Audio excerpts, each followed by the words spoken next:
Cześć i czołem, drodzy widzowie. Wróciłem cały i zdrowy i znów nagrywam.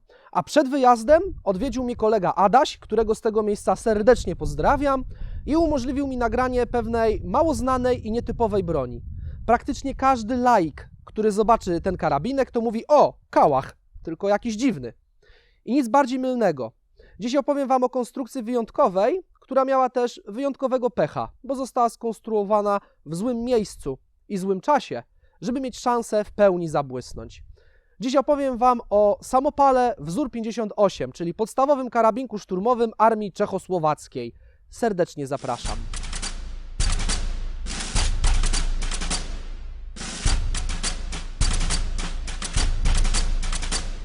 Czesi mają bardzo długą tradycję rozwiniętego przemysłu zbrojeniowego.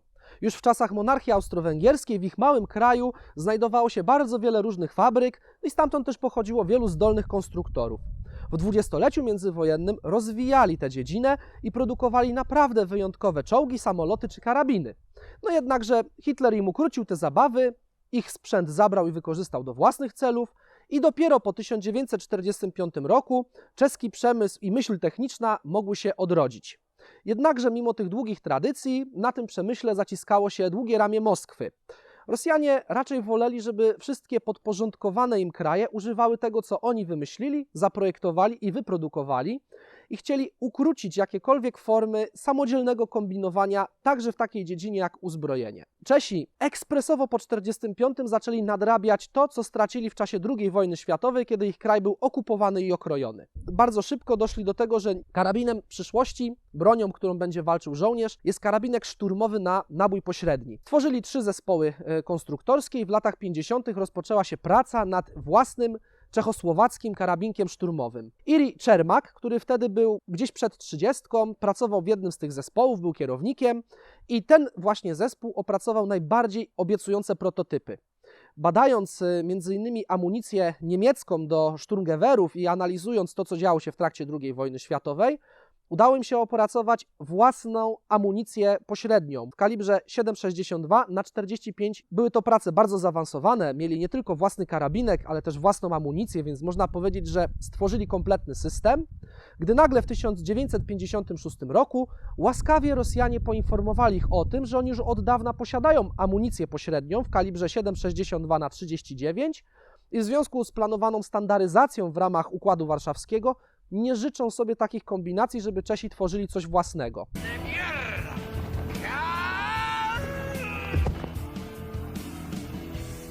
No i w pizdu, i wylądował. I cały misterny plan też w pizdu. Był moment załamania, rząd czechosłowacki rozważał w ramach podporządkowania się Sowietom nawet wdrożenie do produkcji automatów Kałasznikowa, ale myślę, że z pożytkiem dla Czechów i dla świata stwierdzili, że jednak wdrożenie własnej konstrukcji będzie najlepszą opcją. Tworzono wiele prototypów, prowadzono testy porównawcze zarówno w Czechosłowacji, jak i w Związku Radzieckim i o ile pierwsze prototypy miały swoje wady, na przykład przy wystrzelaniu przydziałowych 3 magazynków ogniem ciągłym bardzo się przegrzewały, a to powodowało zacięcia i uszkodzenia, mimo tego, że pewne detale techniczne były niedopracowane, to Iri Czermak się nie poddawał, zespół dalej był wspierany, co prawda z tych 3 zespołów jeden odpadł w konkursie, prywaciarze jedni zrezygnowali ze względu na zbyt duże ciśnienie, jeśli chodzi o władzę, ale ten zespół państwowy się nie poddał i koniec końców w 1959 roku świat ujrzał czechosłowacki karabinek szturmowy SA, czyli samopał wzór 58.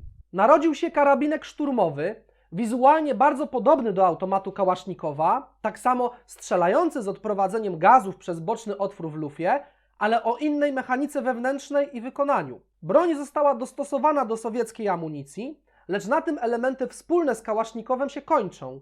Będę opowiadał o niej porównując do Kałasznikowa i pokazując ramię w ramię z egzemplarzem szkolnym z WBP w Rogowie, bo dla większości ludzi, którzy pierwszy raz stykają się z tą bronią, to punkt odniesienia. Wizualnie dzieło czeskiej zbrojowki jest bardzo podobne, jednakże taki, a nie inny kształt oraz wykonanie elementów zewnętrznych są wynikiem samodzielnej pracy czeskich konstruktorów. Samopał został wykonany techniką frezowania z jednego solidnego bloku metalu. Daje to wysoką jakość użytych części, ale jest drogie i skomplikowane w wykonaniu. Daje nam to też duży otwór u góry broni, którym do wnętrza może dostać się sporo brudu. Mimo skomplikowanej i materiałochłonnej technologii wykonania, załadowany i gotowy do strzału samopał waży tylko trochę ponad 3 kg. Oznacza to, że jest lżejszy od kałasznikowa. Długi na 845 mm, występował w wariantach z kolbą stałą, jak i składaną. I co ciekawe, w przeciwieństwie do kałacha, miał jeden wzór korpusu, między którym można było bez problemu te kolby wymieniać. Najbardziej rzuca się w oczy pokrywa zamka, która nie styka się z podstawą szczerbinki jak w kałasznikowie. Pierwotnie planowano, by samopał można było doładować z łódek amunicyjnych, więc musiał być wolny dostęp do podpiętego magazynka od góry. Dlatego tłok gazowy i suwadło nie są jednym elementem. Tłok posiada własną sprężynę oporopowrotną i popycha suwadło na krótkim odcinku, po czym chowa się w podstawie szczerbinki. Sam zamek zaś jest ryglowany ryglem wachliwym i jest bardziej złożoną konstrukcją niż ten z kałasznikowa. Ponadto w korpusie broni są dwie żerdzie ze sprężynami, jedna od suwadła, a druga od mechanizmu uderzeniowego. Sam zameczek też jest bardziej złożony niż w kałachu. Ogólnie jest tu więcej dokładnie wykonanych elementów, co poprawia komfort strzelania, ale jest wrzodem na dupie przy konserwacji. Inaczej niż Sowieci rozwiązano selektor ognia, który jest bliżej kciuka i można go nastawić jednym palcem. Do składania i rozkładania broni użyto pinów. Oryginalnie samopał miał okładziny, kolbę i chwyt wykonane we wczesnych wersjach z drewna, a w późniejszych z tworzywa sztucznego.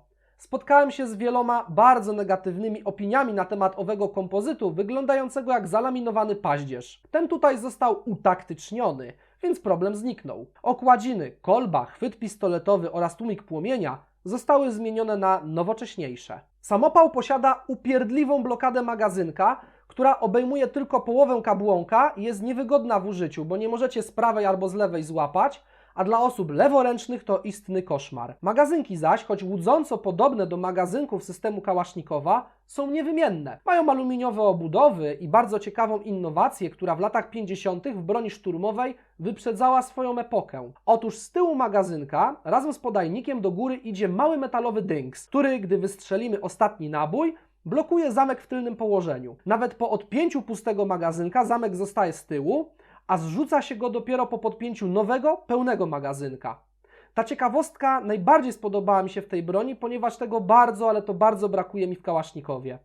58 jest trochę celniejsza i wygodniejsza od kałasznikowa, jednak w przeciwieństwie do niego niezbyt lubi się z prowadzeniem długiego ognia ciągłego. Mimo poprawek wciąż wykazuje tendencję do przegrzewania się, a gdy już się nagrzeje, to może szlak trafić jej bebechy. Broń była tylko kosmetycznie poprawiana od momentu wejścia do produkcji i wielka szkoda, bo gdyby wyeliminowano te drobne niedogodności konstrukcyjne, jak niepasujące magazynki, liche okładziny, gównianą blokadę magazynka, czy też zmniejszono ilość części, którymi zajmować się musi żołnierz, to broń ta wykazywała wielki potencjał, niestety nie do spożytkowania w cieniu Armii Czerwonej. Od 1959 do 1984 roku wyprodukowano 920 000 sztuk tej broni.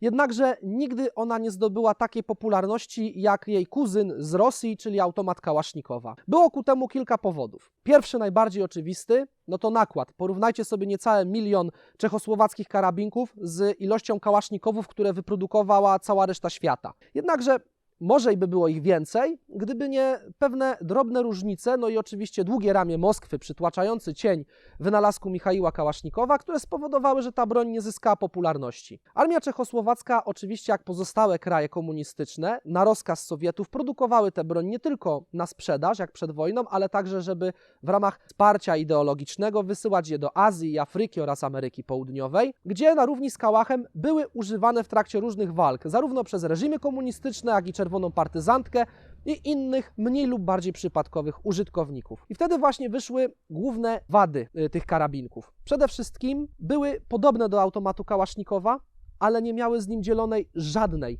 nawet jednej wspólnej części, łącznie z magazynkiem. A to, biorąc pod uwagę, że czeskich samopałów było mniej, a nie można było się posiłkować na przykład magazynkami od Kałasznikowa, w trakcie walki musiało być dość frustrujące. Kolejnym zaś powodem jest to, że jednak czeski samopał jest bardziej skomplikowany od Kałasznikowa. Jego konstrukcja frezowana, bardziej dopracowana, precyzyjna, wymaga większej dbałości. Inaczej jest rozwiązany zamek, są dwie sprężyny z dwoma żerdziami. To powoduje, że mało wyrobiony technicznie użytkownik dość łatwo może zepsuć ten karabinek, zabrudzić go, zaciąć, uszkodzić, a biorąc pod uwagę, że nakład tej broni był mały i to nie było tak, że twój się zepsuł i se od kolegi wziąłeś, przełożyłeś, naprawiłeś albo ktoś ci to wyklepał. Było to znacznie trudniejsze niż w wypadku automatu kałasznikowa. To powodowało, że broń ta była mniej popularna, szczególnie jeśli chodzi o magazynki. One były lżejsze od magazynków od kałasznikowa, miały aluminiową obudowę, ale było to na tyle rzadko występujące ustrojstwo, że jak go połamaliście czy uszkodziliście, nie bardzo była możliwość go wymienić, no i ze względu na użyty materiał nie zawsze była możliwość, żeby go po prostu wyklepać, naprostować i jako tako dalej używać. Te drobne wady, które nie są wadami stricte konstrukcyjnymi, bo sam karabinek jest naprawdę dopracowany, dobrze zaprojektowany, interesujący, ale w porównaniu z automatem kałasznikowa widać, że nie był pomyślany jako broń do masowego użycia przez debili. Nie jest to broń, którą możesz dać pierwszemu lepszemu niepiśmiennemu chłopu gdzieś na Dalekim Wschodzie, w Somalii czy gdzieś w dżungli w Ameryce Południowej i on sobie to połapie i ogarnie.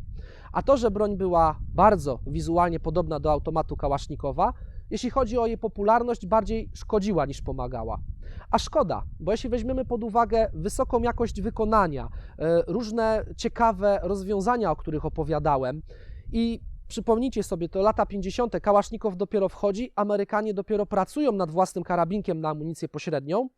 To powoduje, że gdyby czeski samopał nie był czeskim samopałem, tylko byłby, nie wiem, AR-em, Gewehrem bądź czymkolwiek innym, to na pewno zająłby o wiele ważniejsze miejsce w historii wojskowości.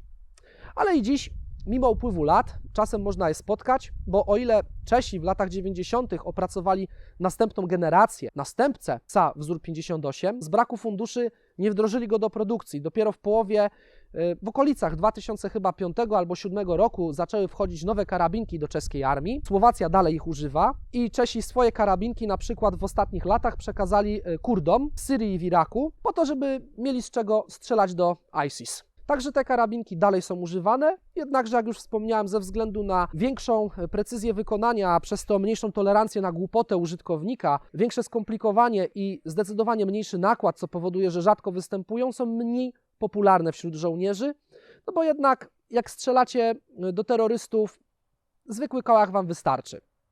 A szkoda, jak powiedziałem, bo była to naprawdę interesująca konstrukcja. Dziękuję za waszą uwagę, żegnam się i cześć.